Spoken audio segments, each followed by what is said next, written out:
तो मैंने यहाँ पे एक ट्रांसलेटर बनाया है from Hindi to English convert करने के लिए। तो हम इसमें इनपुट देंगे स्पीच, हिंदी स्पीच मतलब हम हिंदी में बोलेंगे और हमें वो कन्वर्ट होके मिलेगा इंग्लिश में, ओके।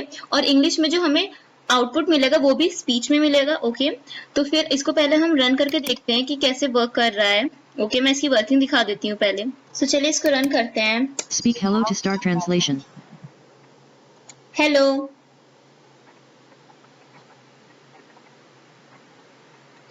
हेलो फ्रेंड्स, क्या हाल चाल है?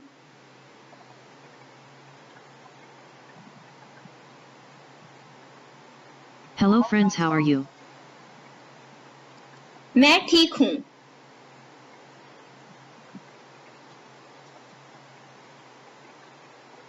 I am fine. आज का क्या प्लान है?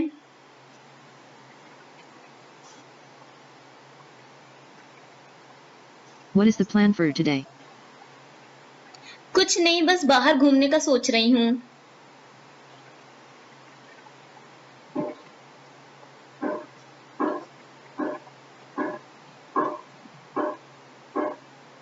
Nothing, just thinking to hang out. तो जैसा कि आपने देखा, जो हमारा ट्रांसलेटर था वो बहुत अच्छी तरीके से हिंदी लैंग्वेज को इंग्लिश लैंग्वेज में कन्वर्ट कर रहा है। जो भी हम बोल रहे हैं साफ साफ आप देख सकते हो, लिखा हुआ भी आ रहा है, कोई मिस्टेक नहीं है उसमें। ट्रांसलेट होने के बाद भी कोई मिस्टेक नहीं है, सारी सिंपल लैंग्वेज ही है हिंदी में, ओके।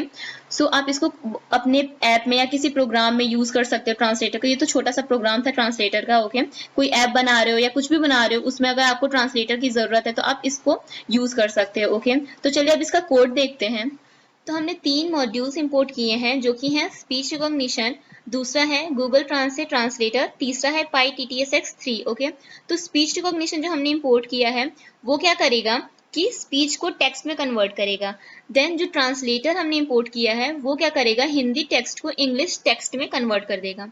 और तीसरा जो है pyttsx3, ये टेक्स्ट को मतलब जो इंग्लिश टेक्स्ट हमको आउटपुट में मिलेगा उसको स्पीच में कन्वर्ट कर देगा, ओके।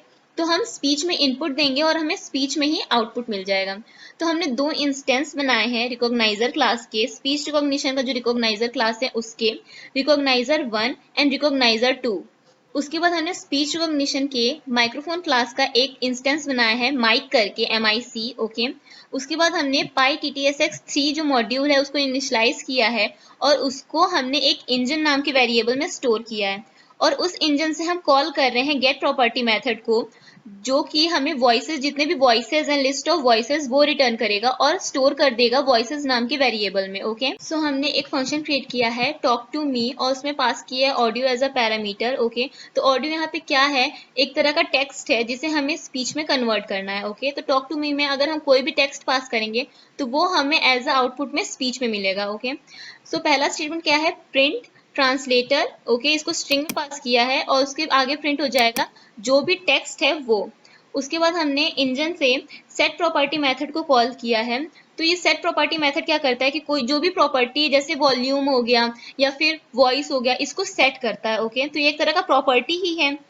सो हमने यहाँ पे वॉइस जो प्रॉपर्टी है उसको पैरामीटर में पास किया है और उसको सेट किया है voices 1.id से। मतलब वॉइसेस क्या था यहाँ पे हमारा, list of voices, okay. So list of voices में जो भी फर्स्ट इंडेक्स पे मतलब 1 इंडेक्स पे जो भी वॉइस रहेगा, जिसका भी वॉइस रहेगा, जैसा भी वॉइस रहेगा वो सेट हो जाएगा एज अ वॉइस, ओके। अब यहाँ पे कोई भी इंडेक्स पास कर सकते हो, जैसे कि अगर यहाँ पे हम 0 पास कर देंगे तो हमें लड़के की आवाज मिलेगी और 1 पास कर देंगे तो लड़की की आवाज मिलेगी। And then .id। So next है इंजन डॉट से और उसमें हमने पैरामीटर में पास किया है ऑडियो, जो भी ऑडियो रहेगा, ओके, फंक्शन में। तो ये क्या करेगा मेथड, स्पीच में कन्वर्ट करके वो चीज हमें सुनाई देगी, ओके। तो से का मतलब तो पता ही होगा, से मतलब बोलना, तो वो चीज कंप्यूटर अपना बोलेगा, ओके। तो ये मेथड, जो भी टेक्स्ट हम पास करेंगे इस मेथड में, डॉट से मेथड में, वो चीज हमें कंप्यूटर में से आउटपुट में एज अ स्पीच हमें मिलेगी, okay. Next engine dot run and wait, engine जो हमने क्रिएट किया है pyttsx3 का, उसको रन करने के लिए होता है।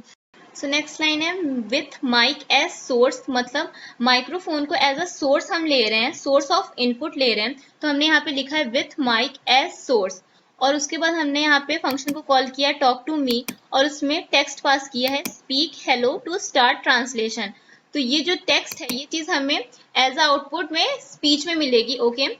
सो नेक्स्ट हमने यहाँ पे प्रिंट स्टेटमेंट लिखा है और उसमें हमने ऐसे डैश डैश डैश डैश पास कर दिया है। ये इसलिए ताकि बहुत ज़्यादा मैसी ना दिखे जो हमारा आउटपुट रहेगा। ओके, सो नेक्स्ट में हमने ऑडियो नाम का एक वेरिएबल बनाया है एंड देन रिकॉग्नाइजर जो हमने रिकॉग्नाइजर वन जो हमने इंस्टेंस बनाया था रिकॉग्नाइजर क्लास का, उससे एक मेथड कॉल किया है लिसन और हमने पैरामीटर में पास किया है सोर्स। ओके, तो लिसन मेथड क्या करता है कि कैप्चर करता है जो भी हमने माइक्रोफोन में एज अ इनपुट हमने जो भी बोला है उस चीज़ को कैप्चर करेगा और स्टोर कर देगा ऑडियो में। ओके, उसके बाद हमने यहाँ पे एक इफ कंडीशन लिखी है, if hello in recogniser one dot recognise underscore Google और उसमें पैरामीटर में पास किया है ऑडियो। इस स्टेटमेंट का क्या मतलब है, अगर हेलो जो भी हमने बोला है उसमें अगर हेलो है तो ही ये जो इफ कंडीशन का ब्लॉक है वो चलेगा, मतलब हमारा ट्रांसलेशन शुरू होगा वरना नहीं होगा। ओके, तो इस स्टेटमेंट का मतलब क्या है, रिकॉग्नाइज अंडरस्कोर गूगल, तो ये क्या करता है, रिकॉग्नाइज करता है जो भी हमने ऑडियो जो भी हमने इनपुट में बोला है उसको कैप्चर तो लिसन जो मेथड है वो करेगा और उसको रिकॉग्नाइज करना मतलब उसको एज अ टेक्स्ट में कन्वर्ट करना, मीनिंगफुल टेक्स्ट में कन्वर्ट करना रिकॉग्नाइज अंडरस्कोर गूगल मेथड करता है। ओके, इसके अलावा भी 6 मेथड और हैं बट उसके लिए ऑथेंटिकेशन जरूरी होता है, सो हम रिकॉग्नाइज अंडरस्कोर गूगल का यूज करेंगे। ओके, इसके लिए कोई ऑथेंटिकेशन आपको जरूरत नहीं है उसकी और ये गूगल की वेब स्पीच एपीआई को यूज करता है। ओके, तो हमने इफ कंडीशन में क्या रखा है, जो हमारा स्टेटमेंट है इफ कंडीशन के अंदर, तो क्या है, पहले तो हमने ट्रांसलेटर का एक ऑब्जेक्ट बनाया है, जो हमने ट्रांसलेटर इंपोर्ट किया था गूगल ट्रांस से, उसका एक ऑब्जेक्ट बनाया है ट्रांसलेटर। फ्रॉम लैंग्वेज हमने सेट किया है हिंदी, मतलब एच आई क्या शो करता है हिंदी को, और टू लैंग्वेज क्या करता है इंग्लिश को। इसके अलावा भी अब बहुत सारी लैंग्वेजेस हैं उनमें भी मतलब आप चेंजेस कर सकते हो, जैसे from language English to Hindi भी कर सकते हैं। बहुत सारी लैंग्वेजेस हैं, आप जो भी सोर्स लैंग्वेज या मतलब और जिसमें कन्वर्ट करना चाहते हैं वो लैंग्वेज रखना चाहते हैं रख लीजिए, लेकिन हिंदी टू इंग्लिश मैंने यहाँ पे ट्रांसलेटर बनाया है। ओके, तो हमने यहाँ पे एक लूप चलाया है वाइल ट्रू। ओके, तो ये जब तक से हम कोई कीबोर्ड इंटरप्ट नहीं करेंगे तब तक सीखिए हमारा जो ट्रांसलेटर है वो चलता रहेगा। तो हमने नेक्स्ट लिखा है with mic as source. Okay, तो जो पहला वाला लिखा था हमने वो तो ट्रांसलेशन शुरू करने के लिए लिखा था, मतलब हेलो सुनने के लिए लिखा था।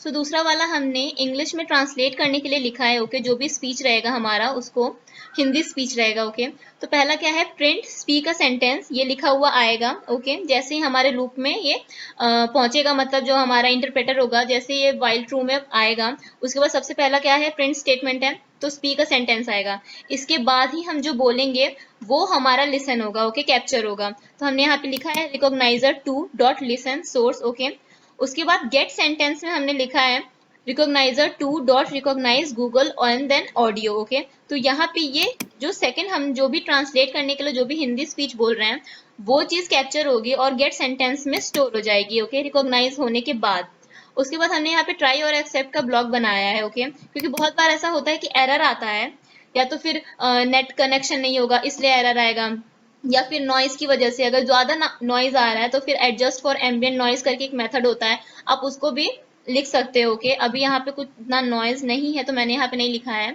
ओके, तो ट्राई ब्लॉक में हमने फिर से यहाँ पे क्या किया है, रिकॉग्नाइज किया और गेट सेंटेंस में यहाँ पे स्टोर किया है। ओके, और उसके बाद हमने प्रिंट लिखा है, print phrase to be translated, मतलब जो भी हमारा जो स्पीच रहेगा जो भी हमें ट्रांसलेट करना है हिंदी टू इंग्लिश वो हमारा प्रिंट होके पहले आएगा। Okay, phrase to be translated के आगे मतलब नेक्स्ट लाइन में यहाँ पे हमने \n लगाया है। ओके, देन ट्रांसलेटेड टेक्स्ट में हमने ट्रांसलेटर पहले कॉल किया है, ट्रांसलेटर से एक ट्रांसलेट मेथड कॉल किया है जो कि पैरामीटर में ले रहा है गेट सेंटेंस, मतलब जो भी हमें ट्रांसलेट करना है वो सेंटेंस। ओके, टेक्स्ट में। ओके, तो ये टेक्स्ट में इनपुट लेता है, तो जो भी हमारा जो टेक्स्ट रहेगा जो भी हमें कन्वर्ट करना है ट्रांसलेट करना है वो। देन एसआरसी मतलब सोर्स लैंग्वेज, उसमें हमने क्या लिखा है, फ्रॉम लैंग्वेज, जो हमने यहाँ पे सेट किया था फ्रॉम लैंग्वेज हिंदी। ओके, और डेस्टिनेशन मतलब जो भी हमें कन्वर्टेड टेक्स्ट किस में चाहिए, कन्वर्टेड ट्रांसलेटेड टेक्स्ट किस में चाहिए वो, तो डेस्टिनेशन में लिखते हैं, तो उसमें हमने यहाँ पे लिखा है to language. Okay, to language set किया है डेस्टिनेशन पे, तो क्या है टू लैंग्वेज हमारा English. Then translated text dot text, मतलब जो ट्रांसलेटेड टेक्स्ट होगा उसमें बहुत सारी चीजें होंगी, तो जो डॉट टेक्स्ट में मतलब जो टेक्स्ट होगा वो हमारा टेक्स्ट में स्टोर हो जाएगा। ओके, टेक्स्ट नाम की यहाँ पे एक वेरिएबल है उसमें स्टोर हो जाएगा जो भी हमारा ट्रांसलेटेड टेक्स्ट होगा वो। और उसके बाद टॉक टू मी फंक्शन हमने फिर से कॉल किया है और उसमें टेक्स्ट पास किया है, मतलब जो भी ट्रांसलेटेड टेक्स्ट होगा वो हमें एज अ आउटपुट में मतलब स्पीच में मिलेगा। ओके, और यहाँ पे एक्सेप्ट ब्लॉक में हमने बस 2 एरर ऐसे लिख दिया है, unknown value error and request error. Okay, ज्यादातर ये एरर नहीं आती हैं, बट फिर भी एक प्रिकॉशन लेने के लिए हमने बस यहाँ पे एरर लिख दिया है। ओके, जब भी ये एरर आएगा हमें तो यहाँ पे प्रिंट होके मिल जाएगा unable to understand the input, और दूसरा रिक्वेस्ट एरर आएगा तो unable to provide required output, ये मिल जाएगा। ओके,